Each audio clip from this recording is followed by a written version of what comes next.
এই কি গো? মোবাইল কই? তুই এক্ষুনি ফোন করছিলি। তোমরা কতদিন বলে আমার কাছে মোবাইল নাই? এই এটা কি রে? তুই আমার খাবি আর নাগরের গীত গাবি? এই তুমি আমার মোবাইল ভাঙলি কেন? আমি আর তোমার ভাত খাবো না। তোকে আমি আজকে ডিভোর্স দেবো। কখন দিবা? চলো না এক্ষুনি। আমি তাহলে একটা নতুন কাপড় আর মাথার হাসি আসি। আপনি কল করছেন এখানে ফোন রে, এদিকে ভালো করে ডিভোর্স দিন। নতুন নাম্বার কে আবার? এই কে রে? মাধুরী বলছি। মাধুরী, আমি এখন ফ্রি হয়ে গেছি। চলো না কাল বিয়েটা সেরে ফেলি। তাই হবে। আপনাদের দুজনে বিয়ে কমপ্লিট।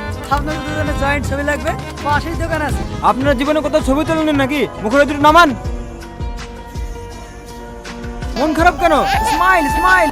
ছবি তোলা হয়েছে ভাই। হ্যাঁ হয়েছে, কিন্তু স্মাইল হয়নি। তা বেশ, তাই বলে না এ দূরের বিয়ে দূরের সাথেই হয়। চ বাড়ি চ। চলো।